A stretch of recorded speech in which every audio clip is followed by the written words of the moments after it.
supaya datang ke publik dan terangkan apa yang you maksud, apa yang Anda maksud dengan jangan ganggu kami itu. Emang kalau diganggu mau diapain? Kan itu dasarnya kan, apa yang dimaksud dengan jangan ganggu kami itu? Jangan diganggu oleh PDIP, itu juga artinya sama dengan demokrasi, tidak boleh menghasilkan pikiran alternatif. Jadi bayangkan misalnya kalau semua hal yang diucapkan oleh Pak Prabowo itu tidak boleh diganggu, lalu yang kontrol siapa itu? Assalamualaikum warahmatullahi wabarakatuh. Kembali lagi di channel Prayoga Muhammad. Gimana kabar kalian semua? Semoga baik-baik saja ya, dan dilancarkan segala rizkinya.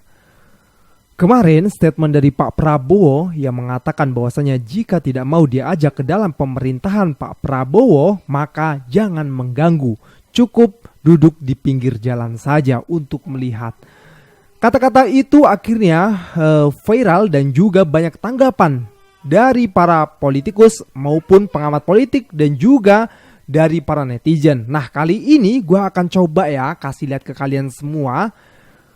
Para netizen mengomentari Pak Prabowo dengan statementnya yang seperti itu. Bahkan Bung Rocky Gerung memberikan 2 video lagi untuk mengomentari Pak Prabowo. Ini video lanjutannya ya, dan nanti akan ada komentar dari netizen. Kita lihat videonya. Siang dan malam kita berpikir, saya berpikir siang dan malam, bagaimana rakyat Indonesia tidak ada yang lapar. Karena itu dari dulu, swasembada pangan, swasembada pangan, kita perlu swasembada pangan. Ada tokoh-tokoh Indonesia pernah katanya lebih baik import saja.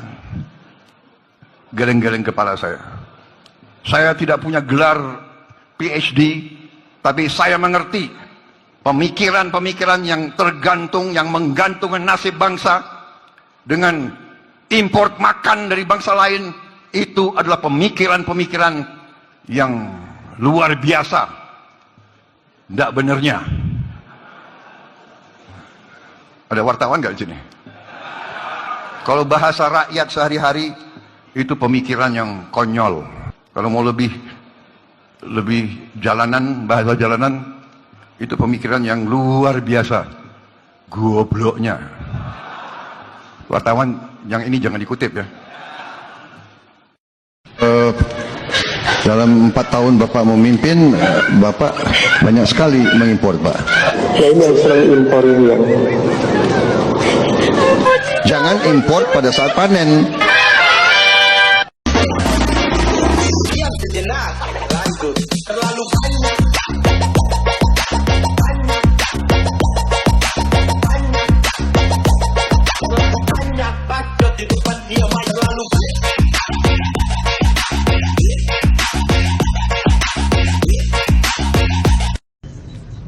Kita punya kebun binatang, berburu di dalam kebun binatang.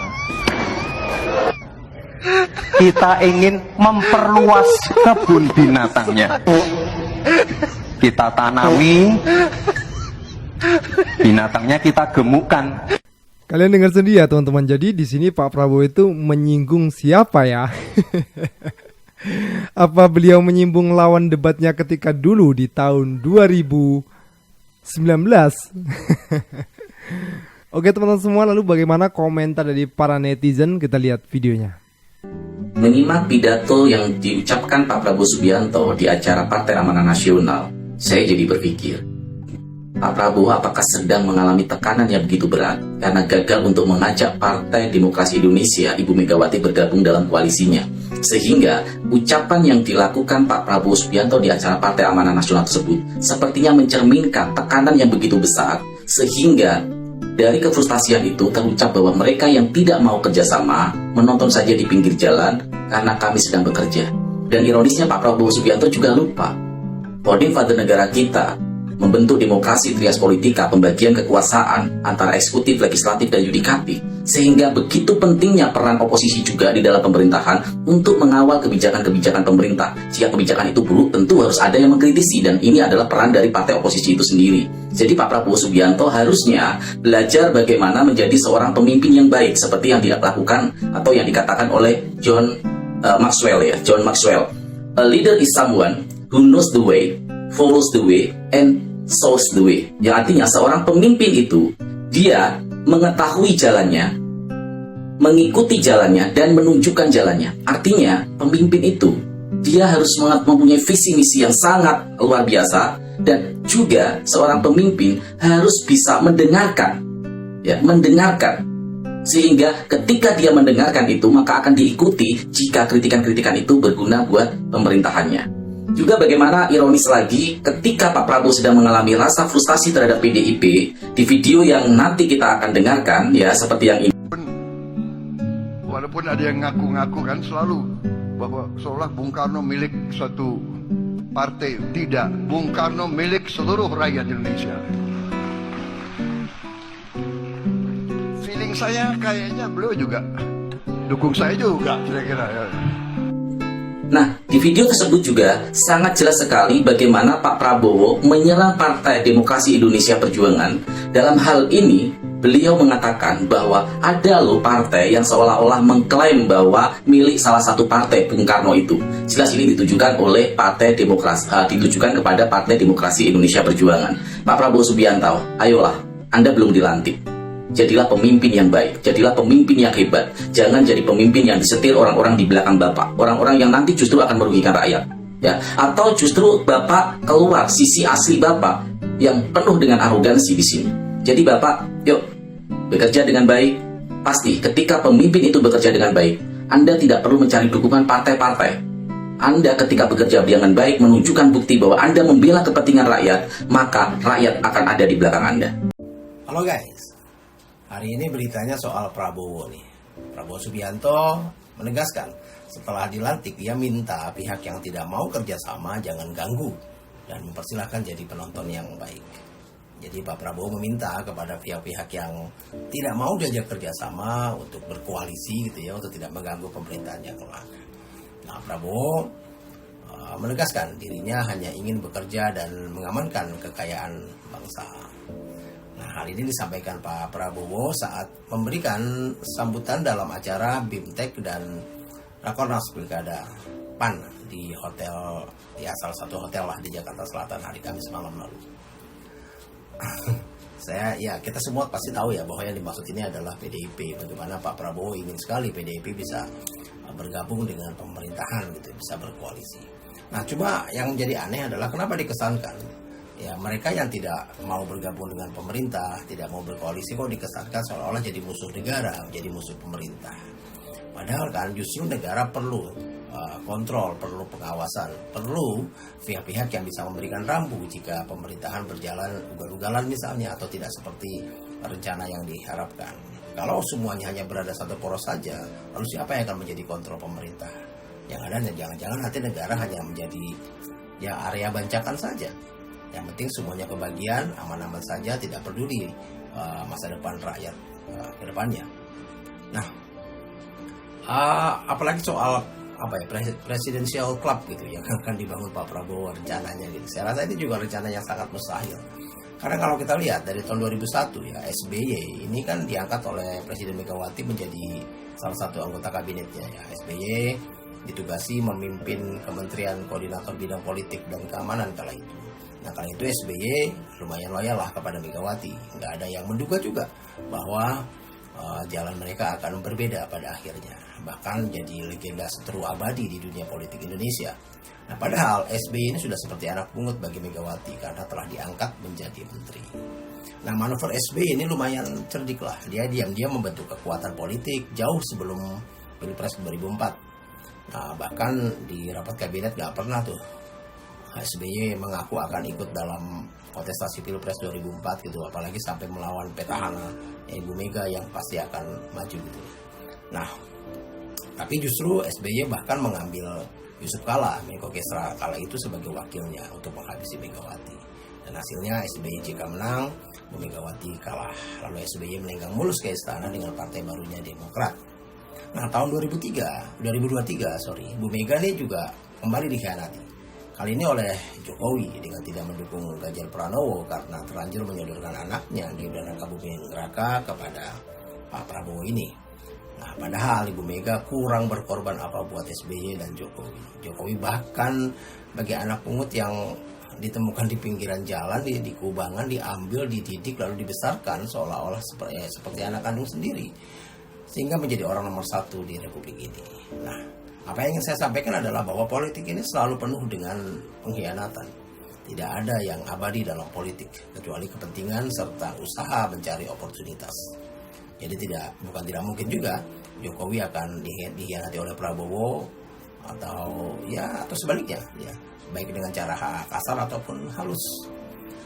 Dan ingat, Prabowo adalah orang yang sangat ambisius dan akan kekuasaan. Darah penguasa ini mengalir kental di dalam tubuh Prabowo, hingga ambisinya pun dikejar terus hingga akhir hidupnya seperti sekarang ini, di sisa hidupnya. Nah, ayahnya dulu Sumitro pernah ambil bagian dalam pemberontakan kepada negara dengan PRRI. Nah, mertuanya Soeharto pernah melakukan kudeta bawah tanah kepada Soekarno dengan dalih super smart. Nah, mimpi menjadi presiden sekarang sudah terwujud nih. Nah, tapi posisinya masih dilema Pak Prabowo ini. Prabowo ingin menjalin hubungan dengan PDIP dan Bu Mega, tapi sadar ada Jokowi di sisinya, di sisi Pak Prabowo. Rasanya agak berat bagi Prabowo untuk mengembalikan hubungan mereka, kecuali jika terjadi sesuatu hal yang luar biasa. Nah, Pak Prabowo ini berharap besar kepada PDIP karena partai inilah pemenang pemilu, yang pengaruhnya pasti sangat kuat bagi perpolitikan negeri ini. Nah, Prabowo juga pasti risih lah dengan keadaan belakangan ini, di mana Jokowi seolah-olah begitu mencampuri urusan kabinet Pak Prabowo ini. Ya, entahlah. Saya juga tidak paham apa yang terjadi, deal-deal apa antara Prabowo dan Jokowi di belakang. Yang jelas tidak mungkin ada dua matahari kembar di negara ini. Cuma yang menurut saya, statement Pak Prabowo dengan mengesankan seolah-olah yang tidak mendukung pemerintah, yang tidak berkoalisi ini, artinya tidak mencintai negeri ini justru sangat berbahaya, karena justru mengesankan pemerintahan ke depan akan berbau otoritarian. Salam. Prabowo kan kemarin menyatakan bahwa yang berada di luar pemerintahan itu jangan ganggu-ganggu pemerintahan rakyat. Jadi penonton yang baik begitu ya. Dan ini kemudian banyak mendapat respon, termasuk dari Ganjar Pranowo, yang dia mengingatkan justru gangguan itu bisa aja datang dari dalam pemerintahan. Dan Mardhani Alisera dari PKS juga menyatakan justru itu bagian kewajiban untuk di pemerintah diawasi. Saya kira kita mesti pastikan satu hal, apa yang dimaksud gangguan itu oleh Pak Prabowo. Apakah kritik itu bagian dari gangguan? Kalau kritik terhadap pemerintahan dan gangguan, kita mesti ganggu pemerintahan Pak Prabowo ya, Bung Rocky. Ya, mulai sekarang aja kita minta klarifikasi atau sebut aja pernyataan ulang dari Prabowo, karena apapun yang diterangkan oleh teman-teman pendukung Prabowo, bahwa nggak itu maksudnya iya, tapi harus ada official statement. Bahwa jangan nyatakan itu di publik seolah-olah dia nggak boleh diganggu. Yang nggak boleh diganggu cuma raja. Tuhan aja bisa diganggu dengan doa. Dan sebetulnya itu intinya kenapa kita terus ingin berkontribusi pada perbaikan dengan mengganggu apa yang sedang diterangkan. Kenapa? Karena pembangunan itu adalah duit rakyat, pajak rakyat, masih kita nggak boleh ganggu. Jadi kita ingatkan pada Pak Prabowo prinsip bahwa no representation without opposition, no taxation without representation. Jadi semua hal itu yang kita mau terangkan pada beliau sebagai orang yang belajar juga tentang ilmu-ilmu sosial atau tentang doktrin demokrasi, supaya datang ke publik dan terangkan apa yang maksud, apa yang Anda maksud dengan jangan ganggu kami itu. Emang kalau diganggu mau diapain? Kan itu dasarnya kan. Justru politik adalah gangguan, ada kecerewetan, adalah upaya untuk menghasilkan dialektika. Jadi sekali lagi Pak Prabowo terangkan ulang apa yang dimaksud dengan jangan ganggu kami itu. Jangan diganggu oleh PDIP. Itu juga artinya sama dengan demokrasi, tidak boleh menghasilkan pikiran alternatif. Jadi bayangkan misalnya kalau semua hal yang diucapkan oleh Pak Prabowo itu tidak boleh diganggu, lalu yang kontrol siapa itu? Rakyat. Rakyat mau kontrol lewat partai, mau kontrol lewat parlemen, mau kontrol lewat FNN, mau kontrol lewat segala macam TikTok. Jadi ini berbahaya kalau tidak diterangkan. Jadi demi keadilan berpikir, silakan Pak Prabowo datang ke pers dan terangkan apa yang Anda maksud dengan jangan diganggu. Benar sekali ya, apa yang dikatakan Bung Rocky Gerung. Pertanyaan dari Bung Rocky Gerung, maksudnya apa nih jangan diganggu? Memang kalau diganggu terus mau ngapain? Nah, ini pertanyaan yang sangat bagus sekali nih. Benar kata Bung Rocky Gerung, di mana Pak Prabowo memang harus mengklarifikasi kata-katanya jangan diganggu ini. Karena tentu saja hal ini membuat resah kita semua ya, apalagi para masyarakat yang mungkin nantinya ketika Pak Prabowo dilantik pasti akan tetap berkomentar jika kebijakannya tidak pro rakyat atau bagaimana, pokoknya pasti aja ada komentarnya. Dan tentunya komentar dan kritikan itu bagus untuk perjalanan nantinya pemerintahan Pak Prabowo. Karena dengan kritikan komentar, nah itu menjadi alarm untuk pemerintahan itu sendiri. Oke teman-teman semua, gue rasa cukup ya. Jangan lupa untuk berikan kritikan dan komentar kalian di bawah ini. Jangan lupa juga untuk like, subscribe channel ini. Sekian dari gue Prayoga Muhammad. Wassalamualaikum warahmatullahi wabarakatuh.